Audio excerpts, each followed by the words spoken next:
मसूद साहब यूं फिर ऐसा हुआ कि 94 के अंदर कराची का बेटा बॉक्सर बन के, शूटर बन के, स्नाइपर शूटर बन के कराची आ गया और अमन व अमान को कायम करने के लिए आया। और जाहिर है इसका कोई किसी किस्म का कोई पॉलिटिकल मोटिव नहीं था किसी अंदाज से, और जो चीज़ थी वो ये थी कि कराची में अमन बहाल हो। आप जिक्र करें या ना करें, लेकिन मैं तो उस दौर से कराची से गुजरा हूँ 94 वगैरह के, कि जब घर से बाहर निकलना भी अजाब था ये, और बोरी बंद लाशें निकला करती थी ये, और खज्जी ग्राउंड ये वो सब कुछ था एक बड़ा। और सच्ची बात है जब पीछे पलट के देखते हैं बड़ा अल्लाह ताला का बड़ा एहसान है कि वो दौर अब नहीं है। मैं कोई इसमें पॉलिटिकल उसमें फिंगरिंग नहीं कर रहा हूँ किसी अंदाज से, लेकिन ये बात माननी पड़ेगी कि बहुत ही अनरेस्ट था। बड़े बड़े दहशतगर्दों के लिए हेड मनी मुकर्रर की गई थी उस जमाने में, बहुत ज़्यादा लिस्ट थी सर, बहुत बड़ी। ठीक है, तो मैं ये नहीं कहूँगा कि आपने उसमें कोई हिस्सा नहीं लिया होगा दहशतगर्दी को मिटाने के लिए।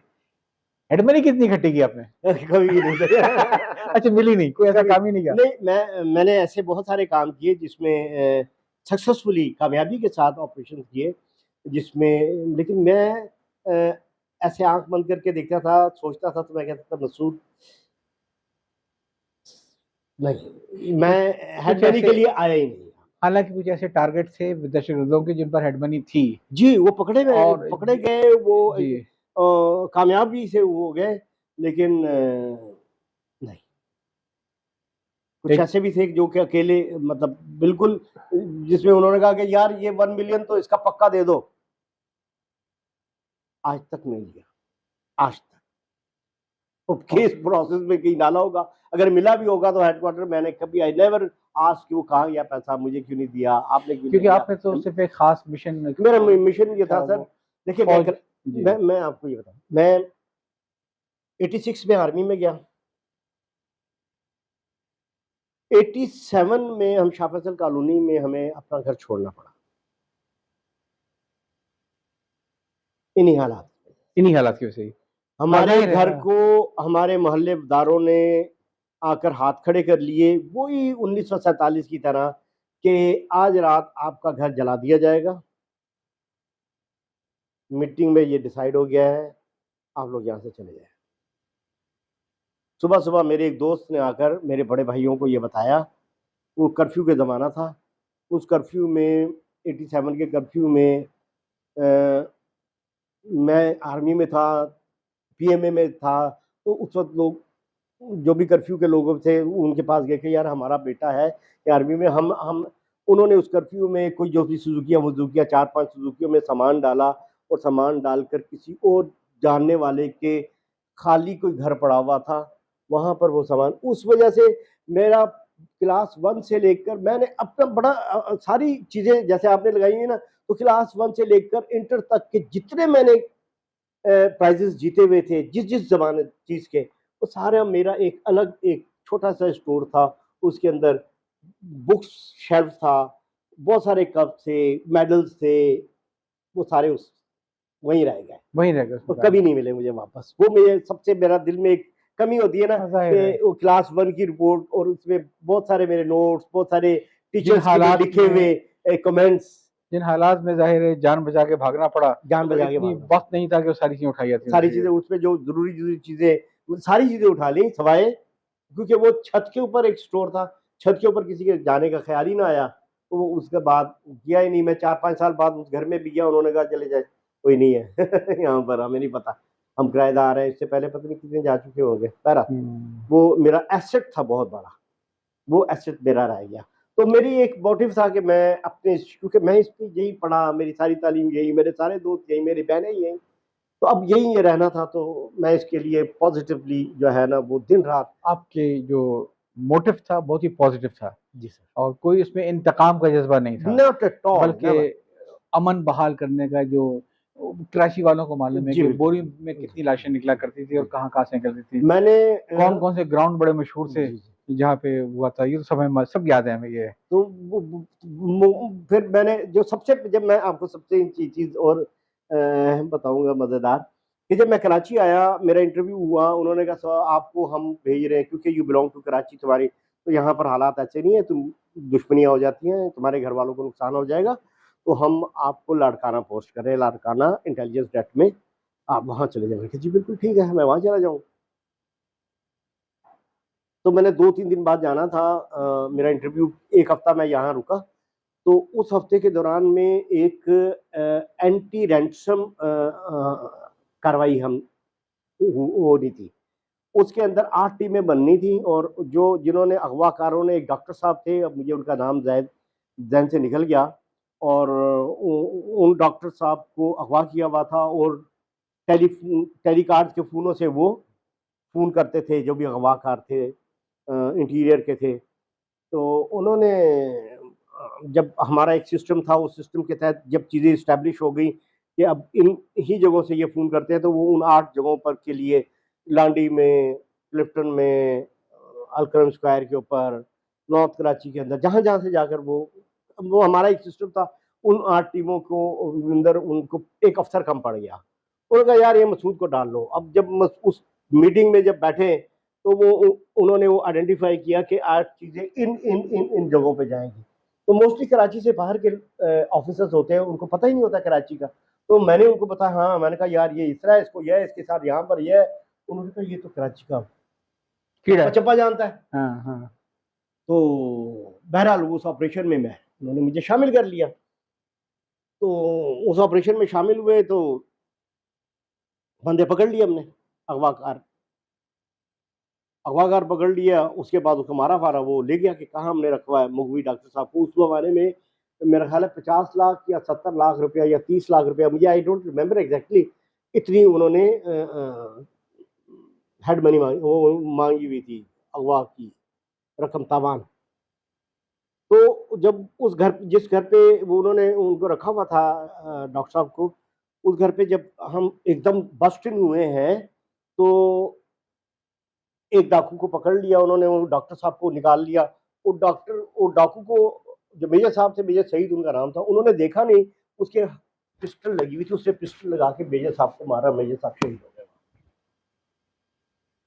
बहरहाल वो उनको पकड़ लिया, अगवा कर वो कर लिया। तो उस मेरी एक्टिविटी को जब देखते, जो एक वहाँ पर खबर नेम था उनका आगा, उन्होंने कहा सर मेरा मशवरा माने मसूद को कराची में रखें, अच्छा। इसको घर ना जाने दीजिएगा, इसको इधर ही रख लीजिएगा। मैंने कहा एग्रीड, मैं घर नहीं जाऊंगा। एग्रीड। कराची में तो मैं मतलब काम करूंगा। मैं चाहता था कि मेरे अंदर अगर कुछ सलाहियतें हैं तो वो कराची के लिए मैं हो। थोड़ा सा एक दफा फिर ये वजाहत कर दूं कि जब हम कराची की बात करते हैं, जो कराची के हालात की बात करते हैं, तो एक जहन में रखिएगा कि कर्नल मसूद हो या मैं हूँ, हम में से कोई भी यहाँ की किसी, ऐसा नहीं खुदा न खासा किसी पॉलिटिकल पार्टी या पॉलिटिकल ग्रुप के खिलाफ हम बात कर रहे हैं।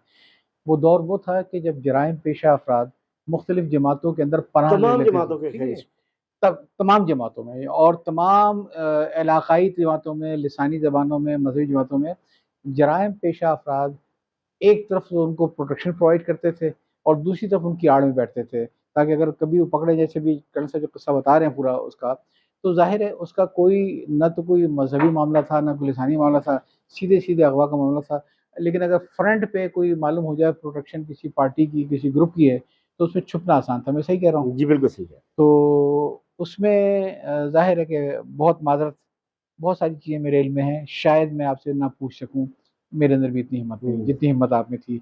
लेकिन ये मुझे याद है कि जब वो एक्शन चल रहा था, तो और उस एक्शन के बाद जितने आपके लाइफ के थ्रेट थे, बहुत ज्यादा। किस कंडीशन में आप निकला करते, जरा बता दीजिएगा मुझे। सर मैंने कराची में जून 1994 से लेकर अक्टूबर 1996, अक्टूबर नवंबर 1996 तक, तकरीबन 2.5 साल के करीब का अरसा गुजारा है। और उस अरसे में मैंने ज़्यादा दिनों में 90% डेज में मैंने 18 घंटे काम किया। और मेरा एक मोटिव ये था कि मैं, जो भी बंदा मेरे आता, मैं कहता था असला बताओ, असला वेपन्स दो। मतलब आपका ज़्यादा टारगेट असलहा था? असला, एमुनिशन। सर इतनी फायरिंग होती थी, इतने बेगुनाह अंदाजा लोग मारे मुझे याद जाते हो थे। गया, जी जी। असला रिकवर होगा तो। मैंने एक एक रात में 18 क्लाशन को पन्नी पैग निकाली है, पन्नी पैग आई है और भेजे। पता चला है कहाँ से आई थी कराची में इतनी सभी, लेकिन था तो असला बहुत। असला था तो सारे असला तो बहुत था। तो मतलब मसूद साहब, मुझे इस चीज़ की याद है कि मैं रहता था पापोश नगर में, और वहाँ पे हमारे सामने के बच्चे जिनके पैदाइश के हमने लड्डू खाए होंगे कभी, जी ठीक सर। है, तो उनके कद जो थे वो शायद हमारी टांग जितने होंगे, कमर तक होंगे, लेकिन उनके हाथ में जो जदीद तरीन असलाह मैंने अपनी आंखों से देखा है, जी वो उनके कंधे से तक जा रहा था ये। जी सर। तो कौन थे वो लोग जिन्होंने इस पूरी नस्ल को बर्बाद किया, उनके हाथ में असलहा देकर, और बड़ा खतरनाक था वो दौर, वो हमने गुजारा है। मैंने पापोश नगर देखा है, जी लालगंज सर। देखा है, सब देखा ही है। तो कभी सोचता हूँ तो बड़ा काँप जाता हूँ मैं कि या अल्लाह, कम से कम ठीक है जो कुछ भी है, आज भी स्ट्रीट क्राइम होते हैं, आज भी मोबाइल छीनते हैं, सब कुछ होता है, लेकिन अगर हम थोड़ा-सा याद कर लें कि अगर वो असलहा बरामद ना होता कराची से, तो कितने और गुंडागो के ग्रोह आते और कितना बड़ा ये आग फैलती। मैं हाँ, मीटिंग्स के अंदर हम अमूमन बीइंग कराचीइट अगर कोई मैं पार्टिसिपेशंस करता था, तो मैं एक बात कहता था कि सर, कोई भी है, आप मुझसे ये ना कहें कि इसको छोड़ दो। हुँ। कोई भी है, किसी भी पार्टी से है, असल चीज़ वही है, असल चीज़ वही है। असल चीज़ वही है कि जब एक दफ़ा असल चीज़ मालूम हो है ना। जाएगा, अगर वो ये तो इसमें कोई शक ही नहीं है। तो अगर आपने मुझसे ये छुड़वाना है ना, तो मैं पकड़ूँगा नहीं। मैं सही बड़ी बात है। जान जोखिम में डालकर, जी। मैंने बड़ी अपनी जान हथेली पे रखकर बंदा या ये वेपन लेकर तो मैं आया आपसे हूँ। पूछता, आप किस अंदाज़ में निकला करते थे जब आपने इतना वेपन बरामद किया है? मैं दहशतगर्दों की गिरफ्तारी और उसकी बात नहीं कर रहा मैं। सर एक्चुअली होता ये हुआ ये कि जब मैं हमने एक कोई ऑपरेशन किया, वहाँ से कुछ लोगों को किसी ने पॉइंट आउट किया कि ये बंदे, ये बंदे, ये बंदे, ये बंदे वेपन्स करके इलाके में घूमते हैं, ये वो हैं। तो उनको जब हम उनसे मैंने बातचीत करना शुरू की, तो मुझे अंदाज़ा हुआ कि ये गलत तरीके से इनको, बहुत सारे लोगों को गलत तरीके से उठवा दिया है। ये कुछ भी नहीं है, वो बस हम फौज के खौफ की वजह से उसने ना 15-20 बंदों को उठा दिया है, 25 हुँ, बंदों को हुँ। उठा दिया है। तो मैं उनके साथ जब बातचीत करता था तो मेरी कोशिश ये होती थी कि मैं उनसे, जैसे मेरी और आपसे बात हो रही हो, पानी, चाय का कप, कॉफ़ी, बिस्किट, ये वो, उससे हम बातों-बातों में, ताकि वो एक कम्फ़र्ट एनवायरनमेंट में सच उगले। हुँ। जैसे आप मुझसे सच उगलवा रहे हैं ना सर। पता नहीं आपकी बेगम कितना सच छोड़ेंगी इस इंटरव्यू के अंदर, काट-पीट के फेंक सर देंगी वो। अब हम उम्र के इस हिस्से में आ चुके हैं, जब तक बेगम की 2 जूते ना पड़े, हमें सुकून से नींद नहीं आती है अब। देखिए साहब, आप मैं का सीगा इस्तेमाल करें, मेरी बेगम ने अगर सुन लिया ना हम का सीगा, तो मैं हम अपने आप मेरी को सर बेइज़्ज़ती खराब हो बात जाएगी। मैं जवाब ज़ुबान क्या-क्या देता फिरूँगा कि भई वो हमसे मुराद उनकी मैं था। नहीं, नहीं, नहीं, मैं बेगम से बिल्कुल नहीं डरता, आप फ़िक्र ना करें। खैर, बेगम और बेटी ने कहा था मैं मत कीजिएगा, इसलिए मैंने हम कर रहा हूँ। ज़ाहिर है, मुझे मालूम है कि आप तो खैर वो नहीं है, लेकिन आपकी बेगम तो कर्नल की बीवी है। जी सर, वो फुल कर्नल की बीवी ब्रिगेडियर के बराबर होती है, एक रैंक चलो आंधा है, मुझे आता है।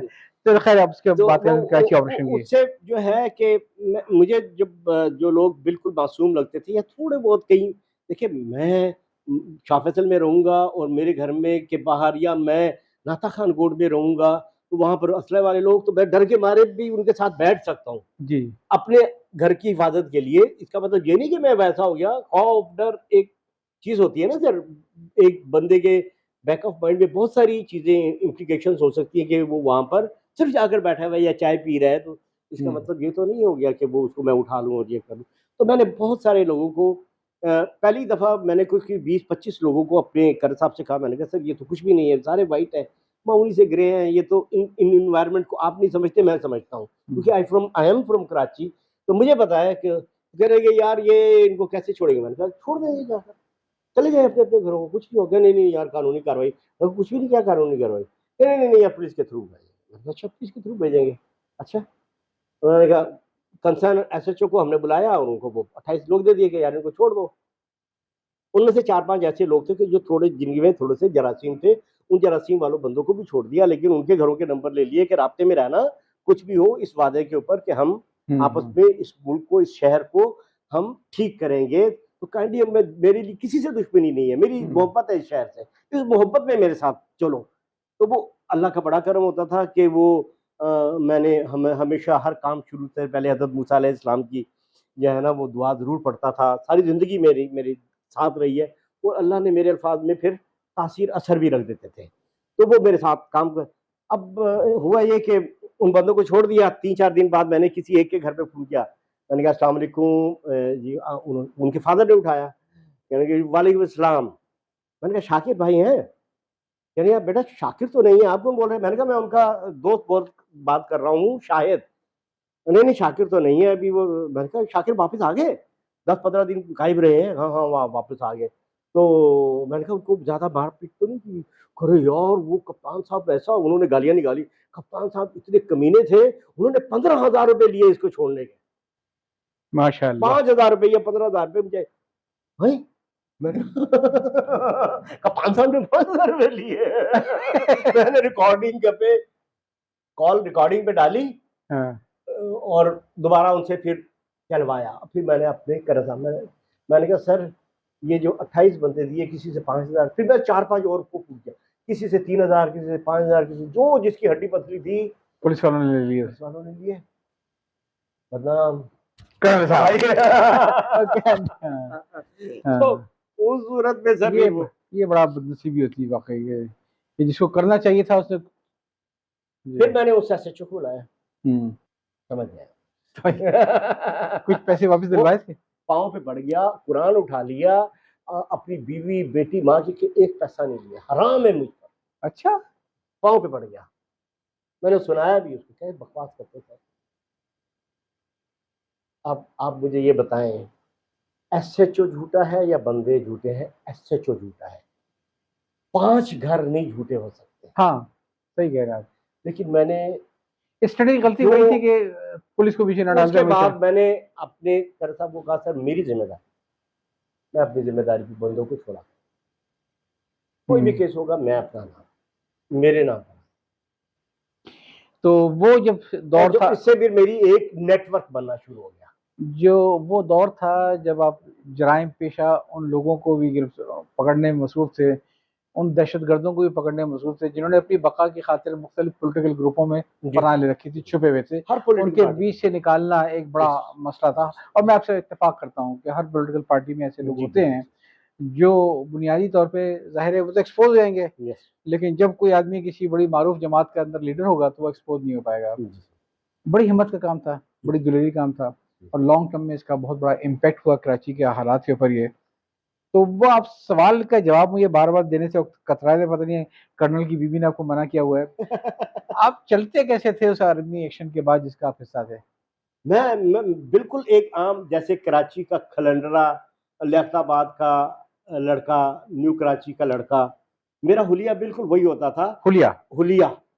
और इवन के जो मेरा ऑफिस था, जिस ऑफिस में बैठता, मेरे 5 ऑफिस थे कराची के मुख्तलिफ इलाकों में, तो मेन हेड ऑफिस भी जहां पर मैं बैठता था, उस मामले में वहां पर अगर कभी बड़े कोई लोग आ जाए, किसी भी सियासी पार्टी के आ भी जाते थे, हर सियासी पार्टी के आते हैं, तो मैं अपने ऑफिस की जो टेबल से उठ के ना सामने वाले गेस्ट वाली चेयर पे जाकर ऐसे बैठ जाता था। तो वो आके कुछ मेरे साथ अगर ऑफिस शेयर कर रहा था तो वो कहते नहीं नहीं ये हमारा बंदा है, हमारा ही बंदा है। तो बाद में फिर जब वो उनको आधा घंटा वो गपशप होते थे, मैं ऐसे आराम से बैठा रहता था, सोता रहता था, आंखें बंद करता रहता, तो उनको पता चले फौजी तो शक्ल से लगता ही नहीं था, मवाली लगता था। ये दहशतगर्द लगता था। ये था पे इतना जोर क्यों है? अभी भी अब याद नहीं मुझसे फराज अपना ही पैकर जिस रोज से बिखरा हूँ सिमट कर नहीं देखा। तो बहरहाल वो सर उन्होंने हाथ मिलाया, आप मीजे साहब है? अरे यार कसम खुदा की आप तो लग ही नहीं रहे हैं कहीं से। मैंने कहा जी बस यही मेरी कामयाबी का। तो मैं उन तमाम नो गो एरियाज में जहां पर बना था, मैं वॉक करता हुआ जाता था, मोटरसाइकिल पे जाता था, टैक्सी लेके जाता था, कार लेके जाता था, हाई रूफ लेके जाता था, और वहां पर लोगों से मिलकर आ जाता था आराम से, बड़े आराम से। और अल्हम्दुलिल्लाह अल्लाह ने मेरी हिफाजत और मेरी वहाँ की दुआओं से कभी 5 ज़िंदगी में मैंने 4-5 दफ़ा मौत यूँ देखी है। एक कराची के ऑपरेशन में मुझ पे 2 दफ़ा फायर हुआ है, तो 2 दफ़ा फायर हुआ है जो डायरेक्ट, एक दफ़ा तो फायर मेरे पाँव से 1 डेढ़ फुट 3, 4, 5 गोलियां ऐसे दूर से, वो लड़का दूर था, हम किसी इलाके में थे, ऑपरेशन कर रहे थे, वहाँ से मुझ पे 2 बस्ट फायर हुए हैं। तो मैंने जल्दी से कलाबाजी लगाई और मैंने वो आड़ ली, तो उसमें मेरे ये हाथ के सारी वो रोड की रगड़ें लगी, जी। लेकिन मैं बच गया। दूसरी दफ़ा फिर एक दफ़ा हम एक जगह और ऑपरेशन करने के लिए जा रहे थे। हमें ठीक है किसी मस्जिद को ऊपर कब्जा किया हुआ है और उस मस्जिद के अंदर वेपन्स शेपन्स बहुत ज़्यादा रखे हुए हैं। अच्छा, मस्जिद, कब्रिस्तान में, मस्जिद में, हर जगह मस्जिदों वैन है। मस्जिदों में ऊपर, तो वो बड़ा अंदर वो गलियां बड़ी पतली पतली गलियां थी, गाड़ियां जा ही नहीं सकती थी। तो वो वहां पर भी हमने ऑपरेशन इस तरह प्लान किया कि हमने वो पीछे गाड़ियां कर दी, पैदल सारी फोर्स को लेकर जा रहे थे। तो जैसे ही हम मस्जिद के अंदर पहुंचे तो मैंने कहा नहीं यार जूते उतारो, मस्जिद के अंदर भूल मत है, कुछ नहीं होता है, भागते तो भाग जाए लेकिन मस्जिद के अंदर जूते नहीं लगे। तो मैंने भी अपने भी जूते उतारे, फौजी सर इजाज़त है, फतवा है ये, मैंने कहा नहीं जो भी फतवा है मैं नहीं मानता, जूते उतारो। जूते उतार कर मैं मस्जिद की छान में आया हूँ और मेरे साथ एक और लड़का खड़ा हुआ था। हम दोनों के दरमियान में 7 गोलियां, कोई 25 फुट या 30 फुट के ऊपर से बस्ट मारा, 25 से 30 फुट, गज नहीं कह रहा सर, हम्म। 6 से 7 गोलियां। और हम इतने ही फासले पर खड़े हुए एक दूसरे से बात कर रहे थे, हम दोनों के दरमियान में 7 क्लाशनकोव की गोलियां गिरी हैं, लगी आ गए और एक खराश नहीं आई। मैं अल्हम्दुलिल्लाह। वो अल्हम्दुलिल्लाह वो मस्जिद के अंदर भागा, मैं मस्जिद से बाहर इस तरफ चैन से पीछे की तरफ भागा। जुत्ती छट गए। जुतियां जुत्तियां छट गए। तो लेकिन वो निकल गए पकड़ के। मतलब इस तरह के बेशुमार ऐसे ऐसे किस्से हैं कि मुझे अचानक खबर आई कि सर जल्दी पहुंचे, यहाँ पर ये बंदा इतने बजे पहुंच रहा है, 2 घंटे का टाइम है, क्योंकि इन्फॉर्मेशन इतनी प्राइस उसकी इतनी वैल्यू होती थी और मैं इतनी दफ़ा आजमा चुका होता था। एक एक ऐसा हुआ कि मुझे एक बंदे ने बताया कि सर ये फैसला हो गया हुआ है फलां जगह पर और ये डॉक्टर साहब हैं, इनको 2 से 3 दिन के अंदर जो है इनका काम तमाम हो जाएगा। अच्छा। मैंने इन्फॉर्मेशन मैं नया-नया भी था, मैंने अपने बॉस को दी। बॉस ने कहा था यार इस तरह की बड़ी चीज़ें आती रहती है, कुछ नहीं। 2 दिन बाद उन डॉक्टर साहब का काम हो गया। जब काम हो गया तो मैं नया-नया था कराची में, उन्होंने कहा ऐसे ही पता नहीं किसी ने छोड़ी-छाड़ी होगी। उसने कहा ये किसने बताया? मैंने कहा फलाँ बंदे, रुक यार बुलाओ। ये तो हो गया। उसके बाद 2-3 उसने और हमें टिप्स दी, तो वो काम वैसे ही हुए जैसे उसने टिप्स दी। उसने हमें बताया ये फलाँ बंदे ने ऐसे काम किया था। हमने बाद में तहकीक तो वाक़ई वो बिल्कुल सही हुई थी। तो उस बंदे को फिर हमने थोड़ा-सा उसको फिर मोबाइल फ़ोन 94 में मोबाइल फ़ोन देना सर उसको हम्म। उस हिसाब से जैसे देखिए इन्फॉर्मेशन की भी प्राइस होती है ना सर। उसके मुताबिक फिर उसके साथ हमने उसको किया तो उसने बहुत काम किया, बहुत काम किया। कराची की बेहतरी के लिए वो बंदा बाद में शहीद हो गया, उसने बड़ा काम किया। उसने बेशुमार ग्रेनेड, रॉकेट लॉन्चर्स, गोलियों गोलियों के अब थैले, चूंकि हैंड अब ग्रेनेड। चूंकि वो शहीद हो ही चुका है, तो मैं समझता हूँ जैसे मेजर मसूद को अपना कोई माली लालिश, माली विफाद नहीं था, वैसे शायद उसको भी नहीं रहा होगा। सर वो एक्चुअली उसकी बैकग्राउंड ये थी कि वो ट्रैप हो गया। हम्म। आप जब आप किसी को कहते हैं ट्रैप हो गया तो उससे कुछ ना कुछ कमिट हुआ तो आप ट्रैप हुआ है। कोई ऐसा क्राइम कमिट हो गया है समझ गया मैं। कि वो अब वो उस क्राइम से निकलने के लिए जाता है, लेकिन वो लोग उसको और इन्वॉल्व करते हैं। हम्म। मैं उसको क्राइम से निकालने की कोशिश कर में लगा हुआ हूँ, ठीक है? मैं उसको बताता हूँ कि चल तूने ये काम कर दिया लेकिन अच्छा काम कर लेना यार, अच्छा हम्म। काम करेगा। तूने अगर 18 मुझे क्लाशनकोफ दे दी सर, 18 क्लाशनकोफ वो जो उस ज़माने में लाख-लाख, 1.5 लाख रुपए वाली थी। वो एक धचका है ना, 18 क्लाशनकोफ पहुँचाना भी तो बड़ा मसला है ना सर। फिर दोबारा अरेंज करना, रिफिल फिर करना। दोबारा अरेंज करना, फिर उसके उसके साथ वेपन, उसके साथ ग्रेनेड, उसके साथ पिस्टल, उसके साथ एमुनिशन, हर तरह का। तो वो चीज़ें काफ़ी धचका देती थी उन लोगों को जो कि इसमें मेरी जहाँ तक नॉलेज है, जहाँ जहाँ मैंने जो लोगों से हर किस्म के लोग से बात की है, चाहे पठान हो, चाहे सिंधी हो, चाहे उर्दू बोलने वाला हो, चाहे पंजाबी बोलने हर हर ज़ुबान के लोग के जो है वो क्रिमिनल एक्टिविटीज़ में, स्मगलिंग में, इसमें चर्च में मतलब जुआ खाने, हर तरह के लोग आप थे, तो हर तरह के लोगों के साथ बातचीत होती थी तो वो बोलते हर बंदा हर तरह से, तो उसमें फिर आपको फैसला हम्म करना होता था कि यार ये इन्वॉल्व कैसे हुआ है, ये इन्वॉल्व, मैं ये कहता था कि मुझे ये इसकी बेसिक पता चल जाए कि ये आया कैसे इस लाइन में। तो जब वो उसको मुझे पता चला कि ये आया कैसे इस लाइन में, तो वो फिर मैं एक उस पैटर्न सा बन गया। फिर पैटर्न बन गया, फिर मैं उसी को एक्सप्लॉइट करता था कि हम्म तू आया था, तूने ये गलत काम किया था, वो तुझसे और गलत काम करा रहा है, मैं तुझे ठीक करा रहा, तूने मरना तो है, अल्लाह को हिसाब तो देना है, कुछ तो कहेगा कि तेरे पास है, मेरे पास ये, मैंने ये तो अल्लाह सही काम किया था, मैंने ये तो सही काम किया था, मैंने ये तो कराची के लिए अच्छा काम किया था, बहुत सारे लोगों की जाने बचाई हैं आपने। ये कहा आपने से। तो जाहिर है वो मेरी बात से होती थी, तो इसी बेसिस के ऊपर ही तो वो पैसे की लालच में तो नहीं होता था, लेकिन रोजी रोटी तो सबको चाहिए, खाना पेट तो सबको चाहिए। जब आप क्रिमिनल एक्टिविटीज में इन्वॉल्व हो गए, आप कोई जॉब करने के काबिल नहीं है, आप पुलिस से छुप रहे हैं, आप फौज से पूछ रहे हैं, जजेस से छुप रहे हैं, तो खाना कहाँ से खिलाएंगे? समझ रहा है। तो बड़ी अजीबोगरीब सी बातें हैं, और मुझे सिर्फ एक बात का बड़ा अफसोस है, क्योंकि मैं थोड़ा सा ये होता है कि जिनका इंटरव्यू होता है उनके बारे में लोगों से मालूमात ले लेता हूँ ताकि पता रहे। तो आपके बारे में मुझे बहुत कुछ मालूम है जो अनफॉर्चुनेटली हम ऑन कैमरा नहीं कर सकते हैं।